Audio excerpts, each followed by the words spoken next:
Now, way back in December 2022, you were one of the first people to take ChatGPT on a kind of events test ride. And it's you looked at it and thinking, can it support or maybe even supplant an event organizer in managing events?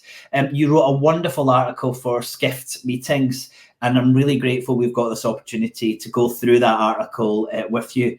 Now, Miguel, events are part of the exceptionally difficult job that assistants have. So anything we can do to help them streamline their processes for managing events is what we're after today. So thanks so much for joining us to talk about that. Thanks for having me. Now, I'm sure that ChatGPT can help assistants become more efficient. That's what I'm really That's what I'm really hoping anyway with this interview. So let's find out how ChatGPT can do that.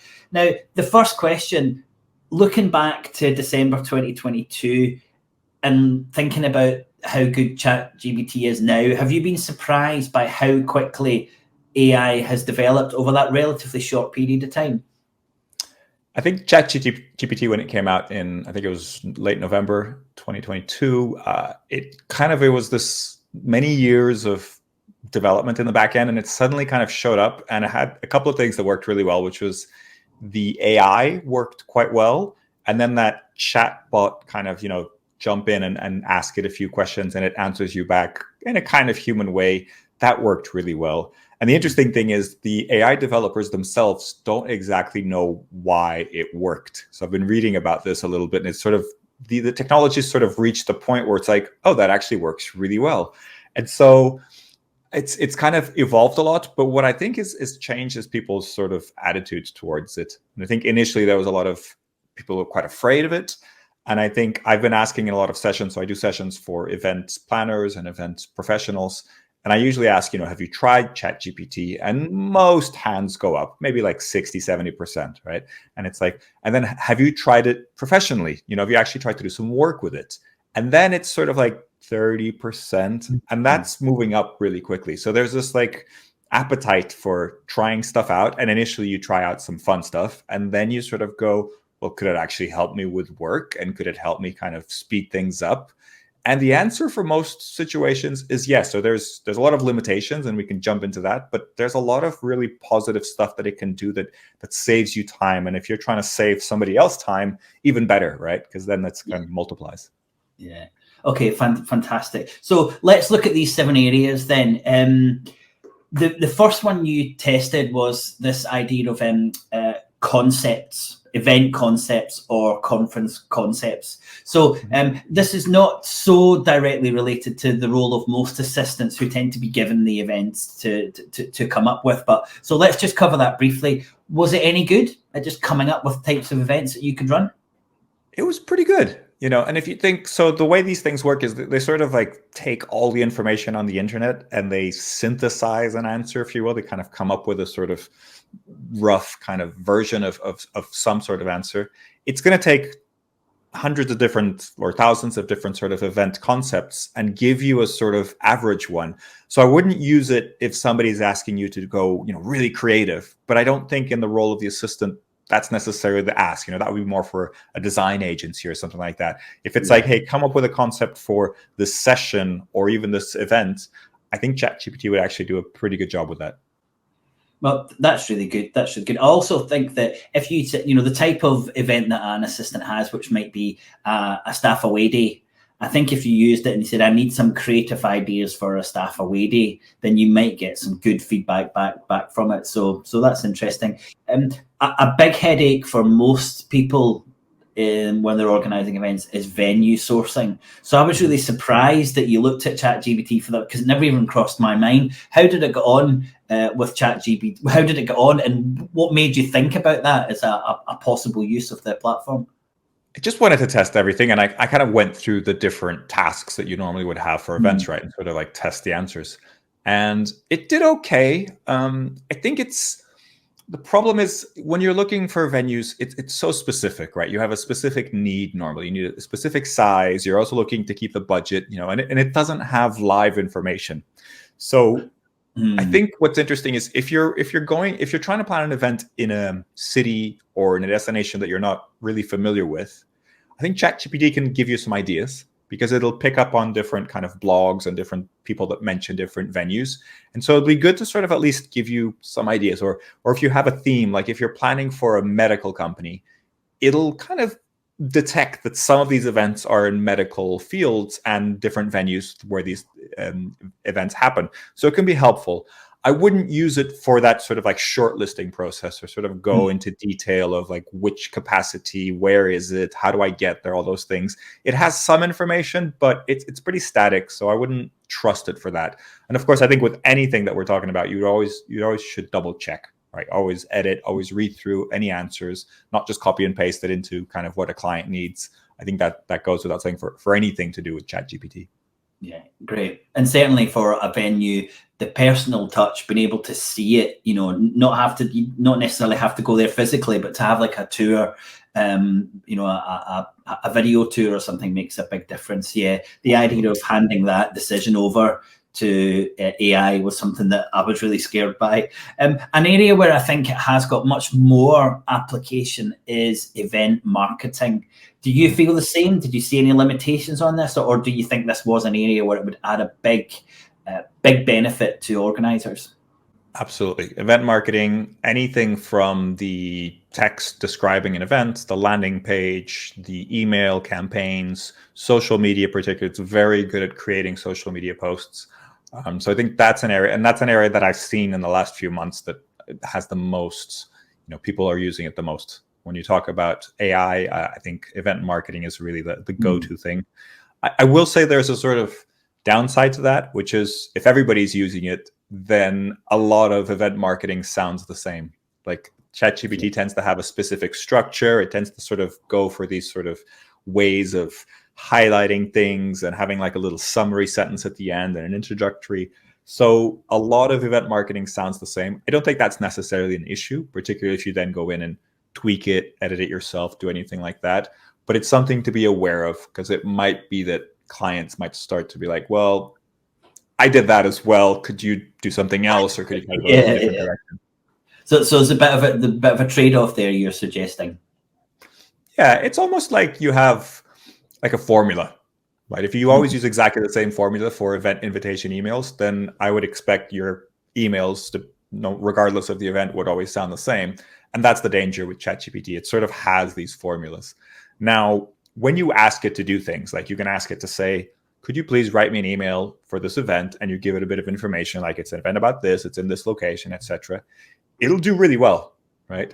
What's interesting is you can go back and sort of ask it to change things.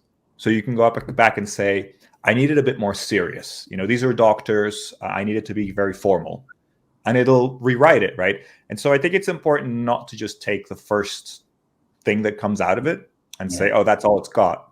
It's actually really useful to go back and try a little more and say, even just tell it, hey, give me another version. I don't like this version too much. Give me another version. And you don't have to be polite. It is a robot, right? But you can just say, I've not got past that, Miguel. I can't. I'm still saying please. And I've used it for a few months now, and I'm still saying things like, thank you, but is there any chance, you could make it a little bit more formal, please? Oh yeah, that's great. Exactly. So you're right, but it is difficult to do that. And you've kind of picked up on there the importance. When I'm having these conversations, a lot of people say it's really down to the prompts. It's what you put in affects what you put out, and I think you've just kind of explained a practical way to do that is to really kind of think about your audience, think about your messaging. And the tone of voice, I think, something you can do with the marketing. I think you can also say to them, what am I hoping the person does at the end of this email? You can really make it obvious.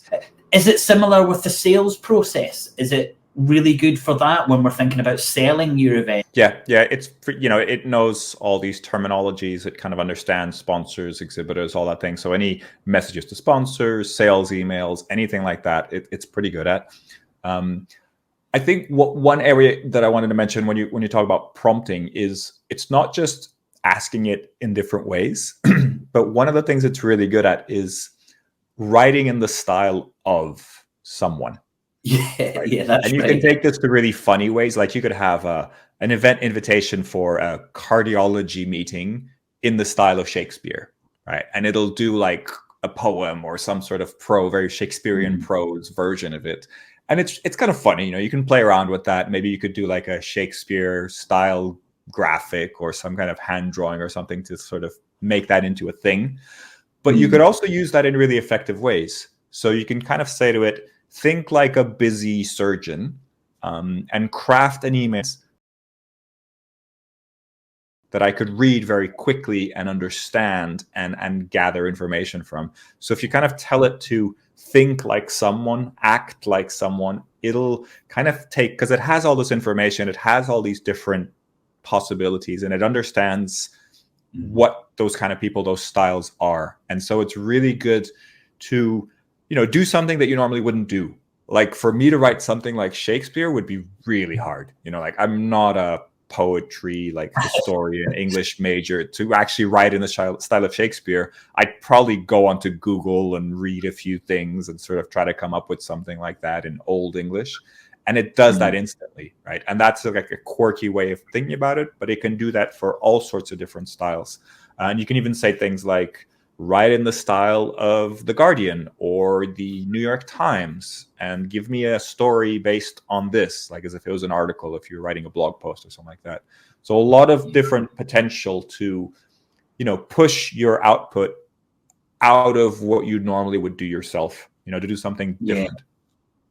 Yeah, well, they're wonderful examples. I really like the idea of, our assistants thinking, I've got a staff away day. I know that most people don't want to come to a staff away day. So how do I change my marketing with this idea in mind? That, because it's difficult. It is difficult to kind of write that type of copy. And you could, if you know that the people involved are big fans of The Office or they're big, fans of a certain comedian or something like that, you can ask it to write in that style, right? And maybe even like you could add a GIF in there with like something from that show or something like that. So you can have a lot of fun with it, and it doesn't have to take you a long time to do that. Okay, amazing. Well, you can certainly see the benefits coming through for the marketing and also the sales process. I think in your article, it was able to pull out a lot of potential sponsors as well, wasn't it? And exhibitors. These are the types of companies you might want to approach, and that's a lot of time saved from Google searches if it's able to do that. Yeah, and particularly if it's an area that you're not necessarily familiar with, I think it'll give you some ideas. I think if you're quite familiar with that area, you'll probably look through the answers it gives you, and they'll be quite basic. Like when it comes to events, it sort of gave me. I think I did one which was like an event technology sponsor, and it sort of gave me Cvent, and then it gave me like these really small event tech companies, and it's like, nah, that they wouldn't be good sponsors, right? So if you sort of know the area, it's probably not perfect, but if you're going into somewhere you're not really familiar with, then I think it's very helpful. Excellent. Okay, so moving on to event logistics. Do you want to just briefly summarize for our audience what you mean by that and what benefit you got out of, if any, when you use ChatGPT? Well, event logistics, like moving people around, how many people fit, the size of venues, just the really practical elements of organizing events. And I think it's useful. Again, it's that editing and checking things, right? Because it's good to give you kind of an idea. It's like if you ask it how many people are going to fit in a 1,000 square meter ballroom, it'll figure that out pretty quickly, right? Like that's really easy. And that's kind of useful because a lot of times you're looking through event diagrams or information online and you're just like, will this fit? Will this actually work for what I'm looking for? And it's not always that easy. Like you sometimes have to have a conversation with people or know some sort of formulas in the back end. And so ChatGPT will know that instantly, right? It'll just be like, yeah, this will work. But in terms of sort of like making a plan, like it's good at structuring things for you based on what it knows from the internet, but it's not good at knowing the details, right? It won't kind of know like the exact little details of what you're trying to do. So it's really good to have a sort of form of basis. And it's really good for things like, I don't know, you need a Venn diagram, or you need, what do you call it? Like a chart to map out like a work breakdown structure, something like that. Those kind of like structure thinking kind of documents, it has all those sort of, it knows what those are. So it'll really easily kind of create one for you or show you what it might look like. and then you can kind of edit in the details, but it knows all these things. And so that's really impressive. Or like a Gantt chart, when you have these like things that depend on each other, that can be quite hard to sort of set up initially. You're kind of like, well, if I book this, then that depends on that date, and then it depends on how much that costs, etc. But it knows how to do all this, so we can save a lot of time there. The other area where I think it's got huge potential is this idea of content creation. So do you want to expand on that? When you're creating an event and you need content-based speakers and presentations, how can ChatGPT help you with that? Well, one word of warning, it's terrible at finding speakers. So do not use ChatGPT to find speakers for your event. That was probably the one thing that stood out, is like, don't do that. I think in my experiment, I asked it to find 5 speakers, and it found one who was real, and I was pretty impressed. And I was very impressed at that point. And then the other 4 were completely made up. They just did not exist. I have no idea where it picked that up. And that's one thing about ChatGPT and any kind of AI chatbot, is it'll essentially give you BS, but very confidently. So you're like, 5 great speakers, amazing. And if you don't check up, you're making 4 huge mistakes. So definitely don't use it for that. When you're creating the content, your speakers, or you're wanting that kind of summaries of what they're speaking about, or giving them briefs, that type of thing. Yeah, it's great at that. For example, session descriptions. A lot of times you have to put session descriptions on the website. You want to build the agenda, all that kind of thing. It's great at, for example, you give it 3 bullet points with some ideas. Maybe the speaker sends you 3 bullet points of what they want to talk about, and it can create a paragraph describing the session very well, quite compelling, very good kind of marketing language. Something that if it's a very, if it's a medical field, I think it's definitely something you should still check, or at least send back to the speaker or the doctor and say, does this make sense? But I think you're very close there. There might be a few tweaks, like, that technical term doesn't actually make sense there, but you're sort of like 90% of the way there. So it's a great tool to be like, okay, let me take what you've just said to me. I'll put it into ChatGPT. I'll get this output. I'll tweak it in terms of just how I think it would work. Send it back to someone. They're like, okay, this is 90% there. I'll just tweak these little 3 words here, and it's done, right? So that could save you hours of just kind of going back and forth. And that applies to the agendas, that applies to signage, that applies to describing the type of like a track at an event. Very good at that kind of thing. So anything where you can give it context and you could let it expand on what you want, I think is worth trying. Great. And it's also really good at summarizing as well. And I think, as a very practical example, if we download this transcript and then upload it to ChatGPT and say, can you summarize our conversation in 250 words? It'll do that really, really well. And again, in the past, you may have watched this whole session and made notes and then thought about how to use it, but it's able to do that really, really well. It does do that really well, but it won't understand what's important and what's not important. So it'll take a transcript, which may be, 5,000 words, and it'll turn them into 200, right? And so it'll probably look at the most common words, words that I've used that have been sort of more extreme, like very, like anything that describes something a little bit more. And it'll kind of think that that's the important bits. So sometimes you'll get summaries back that are like, okay, this is a summary, but it's missed out the really interesting bits of a conversation. And it just doesn't know what the interesting bits are. So I actually prefer, when I'm using it for summarizing, I prefer that it actually summarizes longer, or I'll ask it to, for example, summarize this in bullet points, like the key themes that were touched upon. And then from those key themes, I'll be like, okay, from these, like, it'll probably do a lot of them. It'll say like 15 key themes. From those key themes, I'll say, I want you to do a shorter summary, but focus on these key themes. So you sort of do that human editing where you say, this is actually the important bit. Now summarize the whole thing, but focus on these 5 things. And I think then you're going to get a much better result than if you just let it go loose and do its own summary. Brilliant. And that's that kind of prompting, isn't it? That's really, really using those prompts and that deeper understanding to get the information you want. It's prompting, but it's kind of like, I wouldn't say it's advanced prompting, but it's breaking down the process. So for example, when you're trying to explain to someone what you want them to do, if you can't explain it well enough, they're never going to do it properly. So if you can explain the different steps that are needed to accomplish something, it's the same thing with ChatGPT. You shouldn't ask it to do everything just with one short prompt. that's going to just be too vague. But if you ask it in several steps, so like, do a summary of this. Okay, I've selected these 5 things, go do this. And now turn that into that. It'll be much better than sort of suddenly going, take this podcast transcript and make it into a social media post. It just won't know where to start. It'll just do sort of some vague thing, right? So if you break it down into different tasks, then it does a much better job. Well, that's been absolutely amazing. A couple of questions before you go. I suppose this is the big question. Does it replace the work, or does it replace the worker? It doesn't replace the worker. I think what is happening at the moment is that we're all slowly bringing ChatGPT or other AI into our work. If you use Gmail, for example, it completes sentences for you, right? That's AI. And that's a small example of what's going to happen in all sorts of different areas of business life. And so I don't think it replaces the worker, but I think workers that know how to use ChatGPT and other AI will be more efficient. They'll be faster. They'll be more effective at doing things.